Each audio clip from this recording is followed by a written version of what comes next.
Menjawab dia, tunjukkanlah. Tolong tunjukin sama saya imanmu itu tanpa action. Tunjukkan imannya aja tanpa action.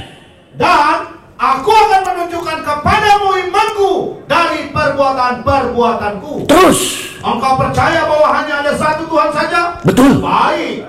Tetapi setan-setan pun juga percaya akan hal itu dan mereka gemetar. Terus, hai manusia yang bebal, maukah engkau mengakui sekarang bahwa iman tanpa perbuatan adalah iman yang kosong? Terus, Bukankah Abraham bapa kita dibenarkan karena perbuatannya ketika Abraham mempersembahkan Ishak anaknya di atas mezbah? iya.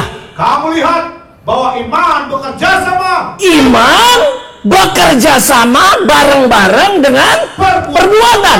Jadi yang dibutuhkan adalah perbuatan atau iman? Dua-duanya. Teruskan. Dan oleh perbuatan-perbuatan itu iman menjadi sempurna. 24. Jadi kamu lihat bahwa manusia dibenarkan karena perbuatan. Karena perbuatannya. Ya, bukan karena iman. Bukan karena iman. Hanya karena iman. Nangkap saudara sekalian ya. Jadi saudara, kita dibenarkan karena perbuatan-perbuatannya, bukan hanya karena iman tok. Sampai sini jelas? Jadi ini yang saya lihat gejala saat ini. Mereka tuh percaya saudara, gue yakin gue bisa loh. Gue yakin gue bisa. Terus kenapa nggak bisa?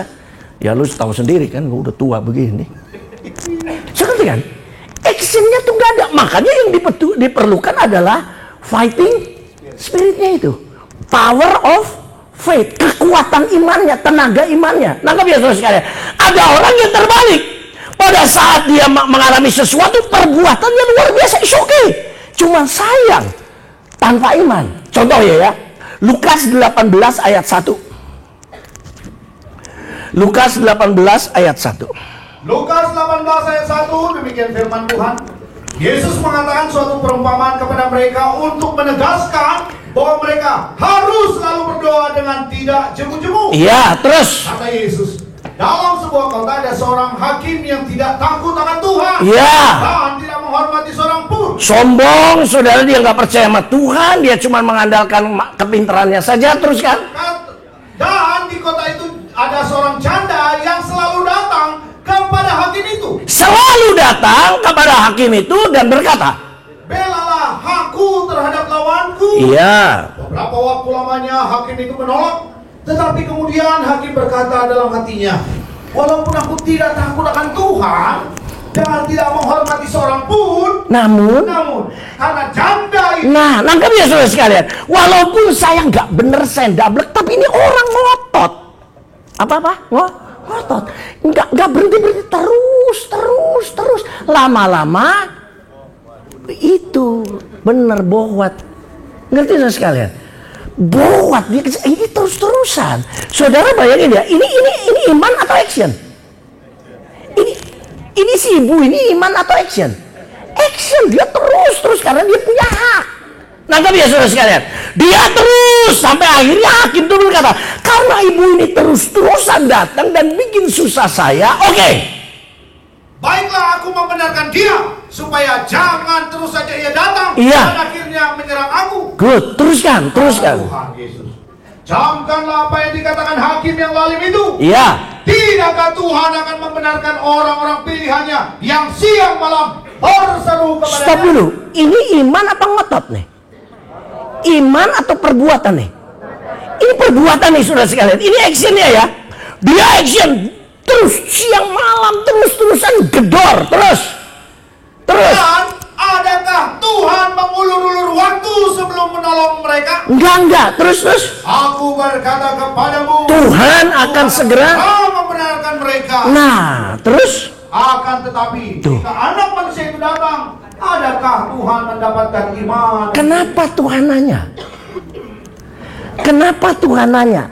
Kalau nanti menjelang aku datang, ada nggak orang Kristen yang ke gereja? Nggak nanya itu. Saya nangkap nggak? Gini deh. Ini ilustrasi aja supaya saudara makin mengerti. Saya tinggal di Jakarta, saya punya teman, ada David deh. Ya. Suatu ketika saya pergi ke luar negeri hampir 20 tahun.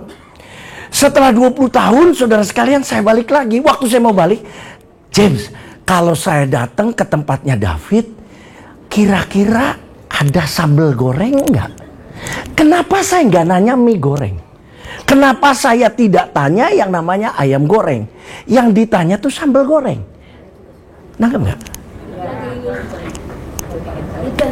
Nggak gini. Semuanya suka.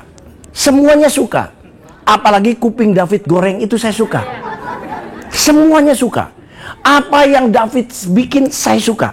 Cuman ketika saya mau balik, saya bilang sama James, James, kalau saya balik sampai ke rumah Pak David, ada sambal goreng enggak ya? Kenapa saya nanya sambal goreng? Coba pikir dulu deh. Karena saya nggak yakin dia ada. Kenapa nggak nanya ayam goreng? Yakin ada. Saya ngerti nggak? Kenapa nggak nanya saudara sekalian bakmi goreng? Yakin ada. Justru saya nanya itu karena saya ragu-ragu. Ada apa enggak? Bisa ngerti? Tolong ya dipakai ini sedikit, oke? Nah Yesus nanya, kenapa dia nggak berkata begini? Kalau aku nanti datang, menjelang kedatanganku yang kedua kali, masih ada orang ke gereja nggak? Nggak nanya itu, kenapa? Banyak. Masih ada orang kaya nggak? Ada. Tapi yang ditanya, ada apa? Iman. Kenapa? Karena ragu-ragu, ada apa enggak? Nangkep nggak saudara sekalian?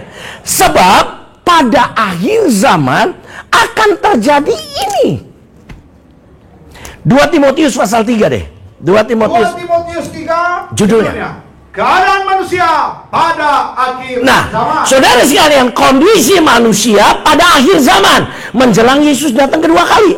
Salah satu cirinya ayat 8. Ayat 8, sama seperti Yanes dan Yambres menentang Musa. Iya. Demikian juga mereka menentang kebenaran. Stop. Mereka menentang kebenaran berarti tahu nggak? Tuh ngerti nggak? Udah tahu kebenarannya James. 5 tambah 5 10. Itu udah kebenarannya. Sudah tahu. Sampai ada orang bilang sama saya, aduh, orang itu setiap kali ketemu, oh Pak Yuda, haleluya, haleluya, haleluya. Tapi dia bilang apa? Apa tuh Yahweh? Sesat itu. Sesat itu. Apa bedanya sama cakwe? Gue bingung saudara. Nah, sedangkan dia ngomongnya tuh haleluya. Yahnya tuh apa? Aduh ampun. Mereka tuh pintar apa goblok? Goblok. Walaupun orang lain bilang pintar. Nangkep ya saudara sekalian. Sedangkan kita tahu halal ya. Loh, apa Gus Nuril aja. Tahu Gus Nuril? Dia bilang, mari kita katakan haleluya, haleluya. Dia ngomong haleluya. Lalu dia ngomong apa? Loh, kok kayaknya aneh. Wong halel sama ya itu artinya terpujilah Yahweh. Lah, berarti si pendeta itu tahu dong. Tahu nggak? Tapi lu sering datang ke tempat pendeta itu kan? Ya sudah saudara sekalian, kalau saudara nggak mau nyebut itu nggak apa-apa. Tapi jangan ngeledekin. Saya bisa ngerti kan? Lalu dia berkata apa? Orang pakai Yahweh itu sesat. Dianya ngomong haleluya. Dia bingung. Apa ini pendeta goblok apa pintar? Padahal pakai gelar doktor. Itu dia dokter berkedemang. Ngerti nggak sekali ya?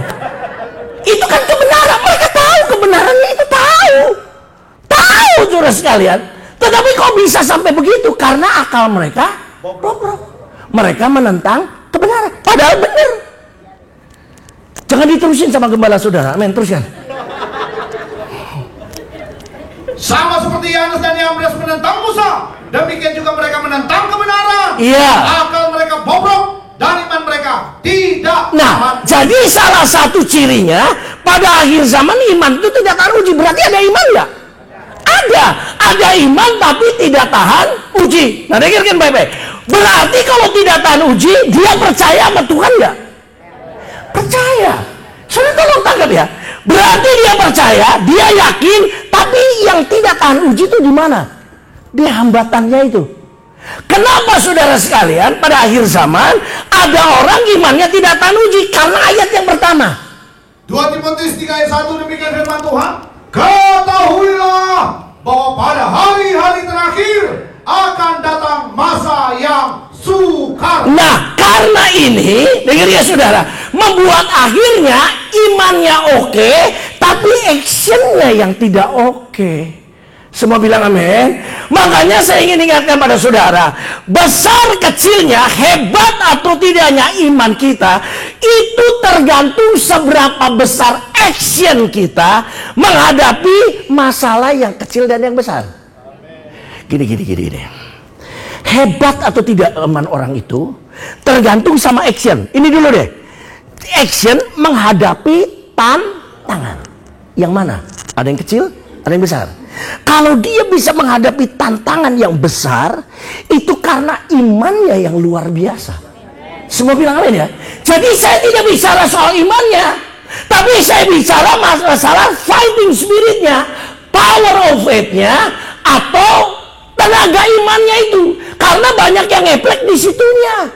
Coba saudara tanya anak-anak saudara, kamu nanti lulus SMA mau sekolah ke luar negeri ya, gini saudara. Ya Pak, pasti bisa. Itu cangkemnya bisa. Tapi waktu ngelakukannya ini yang berat. Nah, salah satu orang yang hebat itu namanya Veronica. Baru saya khotbah, kan itu intro. Loh, kan belum khotbah saya. Sekarang balik ke Veronica, kan gitu kan? Makanya dipotong pendek itu susah. Oke saudara. Oke, balik lagi James. Markus pasal yang kelima James ya. Ayat yang ke-24 dulu James. Markus 5 ayat 24. Lalu pergilah Yesus dengan Yairus. Iya.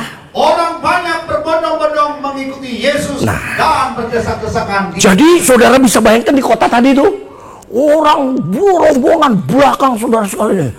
Habib Rizik di depan. Salah. Ntar penghinaan agama lagi. Yesus pembinaan ulama. Tapi bener kan dia banyak yang ngikutin kan? Ya banyak, bagus lah. Kita berdoa suatu ketika dia khotbah di sini. Amin sekalian. Bagi Tuhan tidak ada perkara yang mustahil. Oh bisa aja. Paulus lebih gila loh. Dia bunuh. Kalau ini lebih baik. Wajahnya juga cute. Aluba, jangan kau masukin ke YouTube ini. Amin. Orang banyak berbondong-bondong ngikutin Yesus. Teruskan. Lalu ayat 25, ada di situ seorang perempuan namanya Veronica. Iya. Ada di situ seorang perempuan yang bernama Veronica. Iya. Sudah 12 tahun lamanya menderita pendarahan. Nah, Alkitab tidak menjelaskan pendarahan itu apa. Tapi dugaannya ada dua. Satu ambeien. Seperti kan? Ambeien. Satu lagi menstruasi yang tidak berhenti-berhenti. Saudara bayangkan ya. Ini pendarahan bukan 12 hari. Saudara mengalami menstruasi 12 hari aja udah stres. Ngerti dong sekarang? Karena jalannya nggak normal. Karena kalau orang nggak stres kan, nggak ini berjalan begini. Tapi kalau ini kan jalannya begini. Baik ambeien, baik yang namanya menstruasi. 12 tahun loh. Saudara tiap hari dia keluar darah, setiap hari keluar darah. Berat sekali bebannya. Kalau tidak ada beban ini saja, udah berat. Betul kan? Nggak ada beban ini aja, udah berat. Apalagi dalam keadaan demikian. 12 tahun saudara sekalian pendarahan tiap hari. 12 kali 12 bulan. Berarti 144 bulan. Kali hari hitung sendiri, ngeplek, ngerti itu sekalian. Nah saudara bisa bayangkan tiap hari dia mengalami itu. Lanjut. Ayat 26. Veronica telah berulang-ulang diobati oleh berbagai tabib. Iya. Sehingga telah dihabiskannya semua yang ada padanya. Namun sama sekali tidak ada faedahnya. Malah sebaliknya keadaannya semakin memburuk. Dengar ya saudara, saya mau angkat bebannya yang berat itu. Saudara sekalian, dia berulang-ulang, dia ke dukun, dia ke dokter, dia ke tabib, terus-terusan saudara, dan dia orang kafir. Saudara tidak sembuh, malah sebaliknya makin parah. Yang pertama, ekonominya kira-kira gimana? Habis-habisan, betul kan? Kita bicara ekonominya. Saudara, uangnya sudah habis, lemari es sudah dijual, mungkin sekarang udah tinggal di satu kamar saja, kamarnya yang reot tinggal ditikar. Saya bisa bayangkan.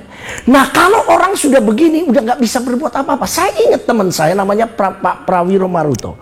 Saudara sekalian, dia tokoh full gospel. Saudara, dia berobat waktu itu udah lama sekali dia berobat Singapura. Habis duitnya, nggak sembuh. Akhirnya dia pulang. Nah, pulang itu bukan karena udah sembuh, bukan, karena duitnya udah habis. Nah, kalau sudah habis-habisan begitu, pasrah aja. Makanya seringkali timbullah diskusi begini. Pak, ada beberapa tahun, Pak, bagaimana Pak? Kalau orang mau diobati, orang Kristen, dia berdoa sudah, dia diobati sudah nggak bisa lagi, menderita sekali, terus minta tolong sama dokter suntik mati aja, surga neraka. Ya terserah lu deh, ngerti ya sekalian ya. Nangkep ya saudara sekalian, saya nggak mau jawab nih saudara sekalian. Tapi dia cinta Tuhan, melayani Tuhan, percaya kepada Yesus. Cuman dia nggak tahan dengan duit yang sudah habis. Saudara bisa bayangkan yang kejadian sama perempuan ini. Sedangkan kita ini orang Kristen masih bertahan, dia bukan Kristen. Saudara, ekonominya hancur, kira-kira fisiknya gimana? Tiap hari keluar darah, dan zaman itu belum ada softland, belum ada softex. Softex ya, maaf ya, softex. Kan kalau pendarahan kan gitu kan mesti ada pampers. Zaman dulu nggak ada, dan tidak ada infus. Ngerti loh sekalian? Tidak ada transfusi darah.